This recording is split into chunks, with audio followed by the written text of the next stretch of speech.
Pics क्या होंगे?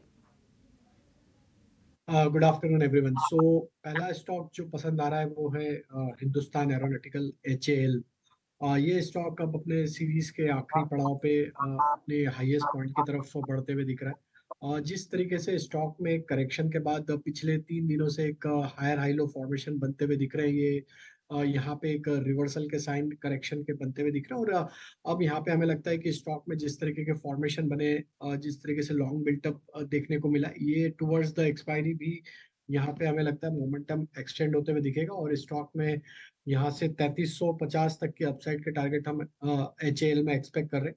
Stop loss जो रखना होगा वो करीब होगा 3255 के आसपास। जो दूसरा स्टॉक बाय करना है वो है हिंद कॉपर।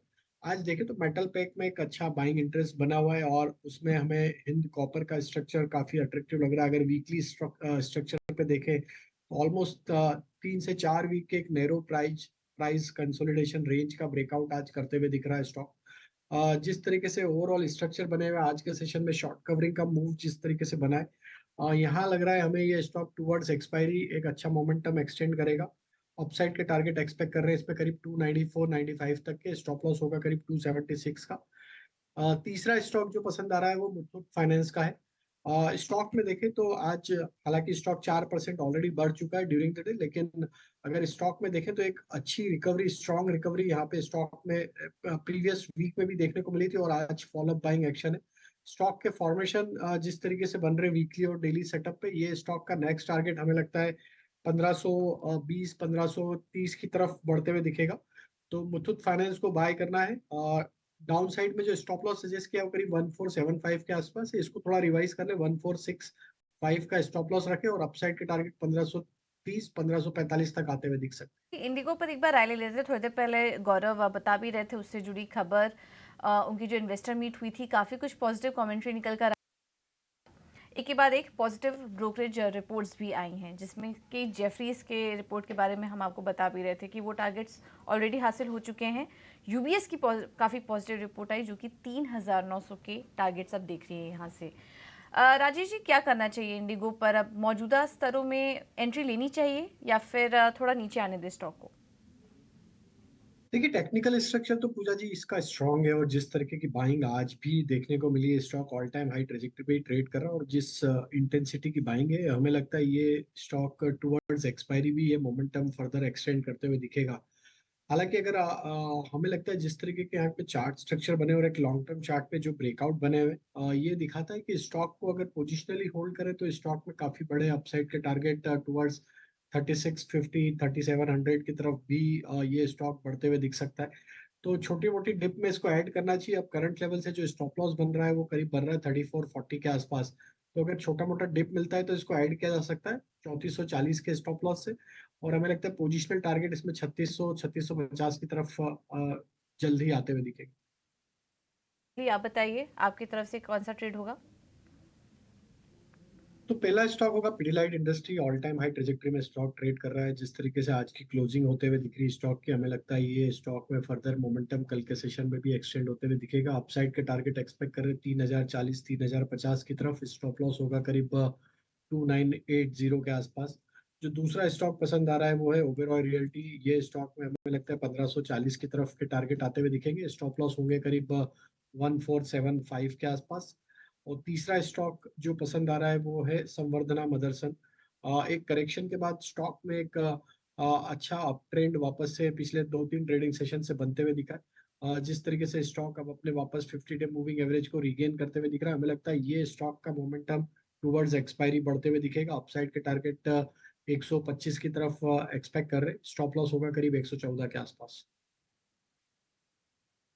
ठीक है, तो 114 के लेवल्स यहाँ पर आ सकते हैं। कुछ बीटीएस ट्रेड अभी राजेश जी ने भी हाईलाइट किया। के पास आता हूँ, कैश का स्टॉक पता करता हूँ और उसका जो पुल बैक है ना वो काबिल तारीफ है। एक होटल कंपनी है, उसका नाम है शेलेट होटल। एक बार जब दिखाएं स्क्रीन पर शेलेट होटल, और मैं सिर्फ इसी मार्च के महीने का एक मंथ वाला ही चार्ट दिखाना, आपको जस्ट टाटा का उल्टा दिखेगा। ये 681 रुपये का शेयर था, यानी कि 660 रुपये का शेयर, और आज ये 860 रुपये का शेयर है। करीब 200 रुपये की तेज़ी मात्र और मात्र सिर्फ 10-12 दिनों में इसके अंदर जुड़ गई है। एक बार दिखा दी, इसका मंथली भी दिखाना। शेलेट होटल ये इसी जगह पर आके रुकता है। अंशुल, आपको ने देखा होगा पुराना भी 860 880 पे ना जाने इसको बुखार सा चढ़ जाता है। आज भी यही हाई बना के थोड़ा नीचे आया है। क्या करना है इसमें, बने रहना या फिर हो जाएगा पार? देखिए डिम्पी जी, इसमें मंथली चार्ट पे देखें तो 10 महीने की नॉन स्टॉप बाइंग रही थी और केवल उसी को शेक करने के लिए 3 हफ्ते ये नीचे आया था और वीकली चार्ट पे हैमर बना के वहां से वापस बेहतरीन इसने रिवर्सल दिया और रिवर्सल पे वॉल्यूम्स काफी आई है।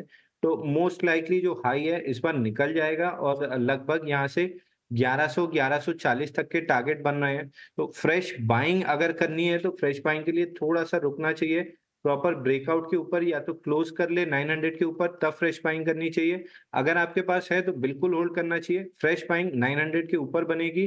दोनों केस में टारगेट 1140 रुपए के आसपास का रहेगा। ओके, तो ये है शैलेट होटल्स पे व्यू आपके लिए। लेकिन चलिए एक और अपडेट आपको देते हैं। और कल त्यौहार के मौके पर होली आपने तो एंजॉय की होगी, लेकिन कल क्विक कॉमर्स कंपनियों के लिए भी जो दिन था वो त्यौहार से कम नहीं था। कल हमने देखा कि होली के मौके पर एक अलग ट्रेंड देखने को मिला, जिसमें कि लोगों ने खाने पीने की चीज़ों से लेकर ग्रॉसरी की चीज़ें भी ऑनलाइन ऑर्डर की हैं और रिकॉर्ड ऑर्डर दर्ज किए गए हैं। अब इसमें गुलाल, पिचकारी, टी शर्ट्स, ये सारी चीज़ें, ये सारे आइटम्स भी इसमें शामिल हैं। एक बार ये रिपोर्ट देख लेते हैं और किस तरह का ट्रेंड नज़र आया कल त्यौहार के दिन, ये समझ लेते हैं। और हमारे साथ स्नेही जुड़ चुकी हैं पूरा अपडेट लेकर। स्नेही, बताइए किस तरह का रिस्पांस रहा क्विक कॉमर्स कंपनियों के लिए होली वाले दिन? जी बिल्कुल, होली का त्यौहार सबके लिए बहुत ही ज़्यादा रंग बिरंगी था, बहुत मज़ेदार था, पर ख़ासकर इन क्विक कॉमर्स कंपनीज़ के लिए, क्योंकि होली के मौके पर इन्होंने रिकॉर्ड ऑर्डर दर्ज किए हैं। ज़ोमैटो, ब्लिंकिट, स्विगी, इंस्टामार्ट और ज़ेप्टो के बारे में बात करते हैं और आइए देखते हैं कि होली का त्यौहार इन क्विक कॉमर्स कंपनीज़ के लिए कैसा था। किन आइटम्स के लिए सबसे ज़्यादा मांग थी? रंग के लिए मांग थी, गुलाल के लिए मांग थी, मिठाइयाँ, पिचकारी, फूल, सफ़ेद टी शर्ट और नारियल तेल, इन 6 चीज़ों के लिए सबसे ज़्यादा मांग हुई थी इन क्विक कॉमर्स कंपनीज़ पर। और होली के मौके पर कितने ऑर्डर आए थे? स्विगी इंस्टामार्ट पे 7 लाख से भी ज़्यादा, ब्लिंकिट पर 6.2 लाख से भी ज़्यादा और ज़ेप्टो पर 6 लाख से भी ज़्यादा ऑर्डर। अब अगर हम इसकी तुलना करें, रोज़ाना के औसत ऑर्डर कितने आए थे? स्विगी इंस्टामार्ट पर लगभग रोज़ाना 5.5 लाख ऑर्डर्स आते हैं, 5.5 लाख, ज़ेप्टो पर 5 लाख और ब्लिंकिट पर 6 लाख ऑर्डर्स। होली पर क्या हुआ ज़्यादा ऑर्डर, आइए देखते हैं। बड़ा ही मज़ेदार विषय है ये। स्विगी इंस्टामार्ट पर लगभग हर ऑर्डर में एक गुलाल का पैकेट शामिल था।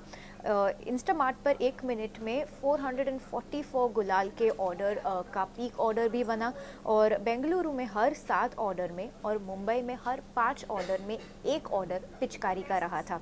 इंस्टामार्ट पर पिछले साल के मुकाबले फूलों का ऑर्डर 5 गुना ज़्यादा बढ़ चुका है और ब्लिंकिट के मुताबिक पीले रंग के गुलाल की ऑर्डर सबसे ज़्यादा हुई है। मज़ेदार बात यह है कि जो लाल रंग है गुलाल का, वो होली में बड़ा ही पॉपुलर होता है, पर इस साल हमने पीले रंग की डिमांड भी बहुत देखी है। और ज़ेप्टो पर होली से जुड़े सफ़ेद टी शर्ट के लिए भी जमकर ऑर्डर लॉगिन हुए थे। तो आइए देखते हैं कि इन क्विक कॉमर्स कंपनीज़ के मार्केट में कितना प्रतिशत उनका मार्केट शेयर है। ब्लिंकिट का 45%, इंस्टामार्ट का 27% और ज़ेप्टो का 21% मार्केट शेयर है। तो जी बड़ा ही मज़ेदार डेटा था ये, जो हमने देखा होली के मौके पर, होली के त्यौहार पर इन सारी क्विक कॉमर्स कंपनियों का ऑर्डर कैसा रहा।